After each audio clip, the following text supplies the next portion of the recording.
Right. Srinivas గారు, శ్రీనివాస్ గారు చెప్పండి.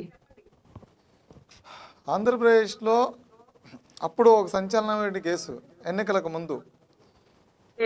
అది కొంచెం అంటే జగన్మోహన్ రెడ్డి గారు బయటకు వస్తేనే ఆయనకి శత్రువులు ఉన్నారు, దాడి చేసేస్తారు అనే రీతిలో క్రియేట్ చేసినటువంటి కేసు. సరే, కేసు పెట్టినప్పుడు ఏ ప్రతిపక్ష పార్టీలో ఉన్నటువంటి బలమైన నాయకుల మీద పెడితే అది వేరే విషయం.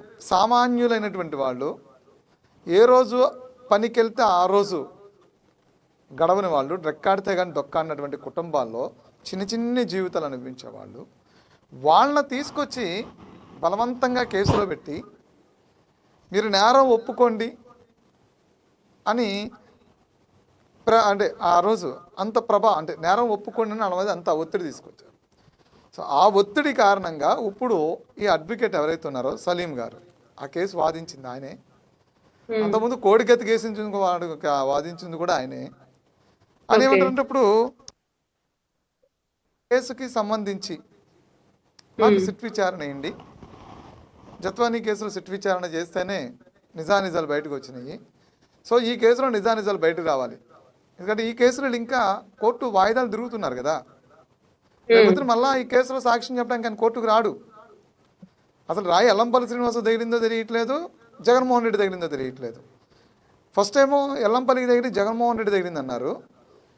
కేసులోనేమో బాధితుడిగా విక్టిమ్గా జగన్మోహన్ రెడ్డి ఉన్నారు. అంటే ఒక రాయి అంతమందిని అంత బలంగా గాయపరిచిందంటే ఇతను ఏదైనా ఒలింపిక్ ఛాంపియన్ అయి ఉండాలి, ఆ రాయి అంత బలమైన రాయి అయి ఉండాలి. ఇక్కడ మనం చిన్నప్పుడు నీళ్ళల్లో రాయిని స్టెప్పులుగా వెళ్ళటానికి అప్పుడప్పుడు ట్రై చేస్తూ ఒకరి స్నేహితులు అందరం కూర్చొని నేను బాగేస్తానని ఆడుకునే వాళ్ళం. ఎవరికైనా గుర్తుండొచ్చు అది, సలీం గారికి కానీ శరత్ చౌదరి గారి. అలాంటి సిచ్యువేషన్ మనకు గుర్తు వస్తుంది. నిజంగా రాయి అంటే ఏదో ఒకరికే తగులుతుంది, ఇంకొకరు తగిలెళ్ళి ఆ కన్నుని దూసుకొని వెళ్ళి మరి జగన్మోహన్ రెడ్డి గారి తలం తగిలింది అనేది దీంట్లో వీళ్ళు చెప్తుంది. ఇవన్నీ ఇలా ఉంటాయండి. ఫస్ట్ వీళ్ళు ఏదైనా ఒక కేసు, ఇప్పుడు సలీం గారు ఎందుకు సిట్ అడుగుతున్నారంటే, మనం గతంలో చూసుకున్నాం ఎమ్మెల్సీ అనంతబాబు. మరి జగన్మోహన్ రెడ్డి పదే పదే చెప్తారు, నా ఎస్సీలు, నా బీసీలు, నా మైనార్టీలు, నా అక్క చెల్లెమ్మలు అసలు ఇంకా చెప్పేదానికి ఇదిగో ఈ విధంగా వాడుకోవటానికా, వాళ్ళని ఈ విధంగా ఇబ్బంది గురి చేయటానికా. మరి ఈ రోజును చూస్తుంటే ఒక బీసీ సామాజిక వర్గానికి చెందిన సతీష్, అదేవిధంగా గతంలో చూసుకుంటే మరి అనంతబాబు విషయంలో కూడా ఒక ఎస్సీ సామాజిక వర్గానికి చెందిన ఎవరైతే సుబ్రహ్మణ్యం.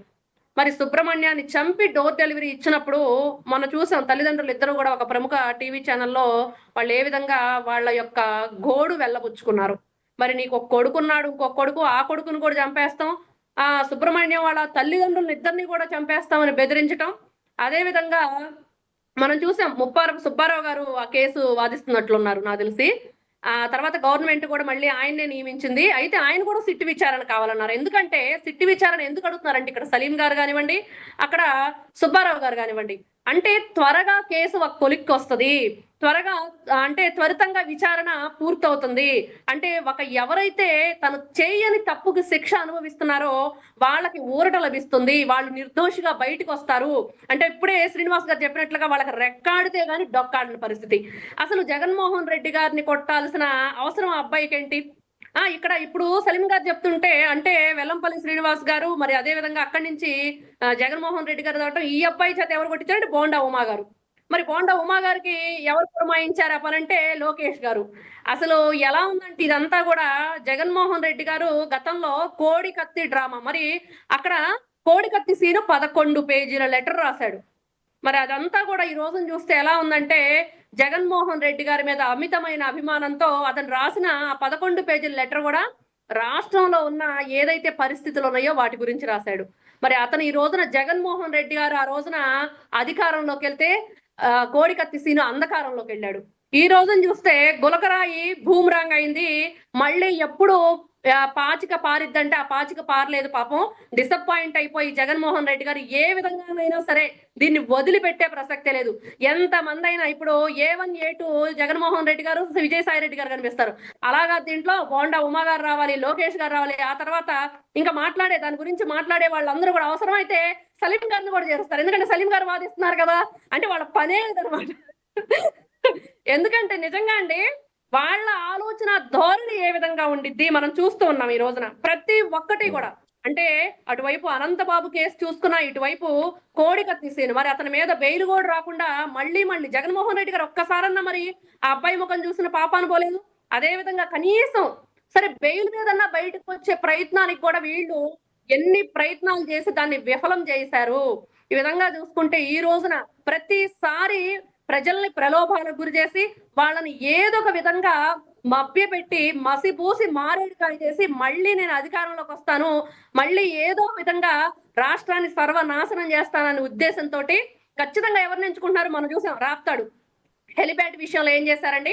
అక్కడ కూడా మరి ఎవరైతే పైలట్, కో పైలట్ ఉన్నారో వాళ్ళ బ్యాగులు ఎత్తుకుపోయారని చెప్పేసి ఎవరి గురించి చెప్పారు? మరి అక్కడికొచ్చింది ఎవరు? జగన్మోహన్ రెడ్డి గారి కార్యకర్తలు. వైఎస్ఆర్‌సీపీ పార్టీ నాయకులు, కార్యకర్తలు మాత్రమే ఉన్నారు. అంటే కార్యకర్తల్ని మీరు అదే విధంగా డబ్బులిచ్చి 300 ఇస్తాను, 500 ఇస్తాను, మరి అదే విధంగా బిర్యానీ ప్యాకెట్లు ఇస్తానని చెప్పేసి తీసుకొచ్చి మీటింగులు కూర్చోబెట్టే వాళ్ళ మీద అమాయక ప్రజల మీద ఏ విధంగా వీళ్ళు అబాండాలు మోపుతున్నారు. వాళ్ళని అన్యాయంగా జైలు పాలు చేస్తున్నారంటే ఈ రోజున చూస్తున్నాం కోడికత్తి సీనే కాదు, ఈ రోజు సతీషే కాదు, మరి అలాగే అనంతబాబు అన్యాయంగా బలి తీసుకున్న ఫ్యామిలీ ఏదైతే ఉందో సుబ్రహ్మణ్య ఫ్యామిలీ ఇవన్నీ కూడా ఒక్కొక్కటిగా మరి రాప్తాడు విషయంలో అన్ని ప్రగల్భాలు పలికి అంత ఇదిగా మాట్లాడిన ప్రకాష్ రెడ్డి గారు అడ్రస్ లేకుండా పారిపోయారు. ఇవన్నీ చూస్తుంటే నిజంగా జగన్మోహన్ రెడ్డి గారు నిజంగా గులకరాయి బూమ్రాంగ్ అయింది. ఖచ్చితంగా జగన్మోహన్ రెడ్డి గారికి ఏదైతే ఈ రోజున దీనికి తగిన శిక్ష అనుభవించి తీరాలి. ఈ రోజున ఈ అబ్బాయి ఒక నిర్దేశి. అంటే ఒక అవును. అమాయకమైన మనుషులు వీళ్ళ చూస్తున్నాం. వాళ్ళకి సరిగ్గా సమాధానం చెప్పడానికి కూడా పాపం అర్థం కాని పరిస్థితి. అవును. ఎంత అమాయక ప్రజలు, ఇట్లాంటి అమాయక ప్రజల్ని ఎందుకు మీరు ఈ విధంగా ఇంత అమానుషంగా, ఇంత దుర్మార్గంగా, ఇంత నీచాతి నీచంగా ఆలోచిస్తున్నారు? అంటే అధికారంలో కూర్చోడానికి మేము ఏదైనా చేస్తాం. అంటే అందుకు నిలువెత్తు సాక్ష్యం తోడబుట్టిన చెల్లెలు. కన్న తల్లి నవమాసాలు మోసి జగన్మోహన్ రెడ్డి గారిని కన్న తల్లి వైఎస్ విజయలక్ష్మి గారు. మరి ఆవిడ పట్ల ఆయన ఏ విధంగా ప్రవర్తించారంటే మరి ఏదైతే వైఎస్ఆర్‌సీపీ పార్టీకి సంబంధించి అధికార ప్రతినిధిగా ఉన్న ఆవిడ దగ్గర నుంచి సంతకం సేకరణ చేసి ఆవిడకి ఇష్టం లేకపోయినా కూడా దాంట్లోంచి తొలగించడం. మరి ఆవిడ కారుకి యాక్సిడెంట్ ఏదైతే అయితే ఆవిడ ఈ కన్న కొడుక్కి ఓటేయకుండా దేశం వదిలి పారిపోవటం. మరి చెల్లెలు మరి షర్మిల గారిని ఎవరు తీసుకొచ్చారండి? మరి ఏదైతే మన రాజకీయాల్లో కంటే జగన్మోహన్ రెడ్డి గారు తీసుకొచ్చి మరి ఆయన కోసం ఆమెను పాదయాత్ర చేసి ఈ రోజున అన్న వదిలిన బాణం అని ఆ రోజున ప్రజల్లోకి పంపించి ఈ రోజున ఆ బాణం కూడా బూమరాంగ్ ఎక్కడుందంటే మనం చూస్తున్నాం. మరి ఎవరైనా సరే నా జోలికొస్తే నాకు ఇష్టం లేకుండా నన్ను ఏదైనా ఇబ్బంది గురి చేసే విధంగా ఉంటే మాత్రం నేను వదిలిపెట్టను. కన్న తల్లి కాదు, తోడబుట్టిన చెల్లి కాదు, ఎవరినైనా సరే అన్నట్లుగా ఉంది ఈ రోజు అతని ధోరణి. అదే విధంగా నేను అధికారంలో కూర్చోటానికి ఎవరినైనా అంధకారంలోకి నేను పంపిస్తాను.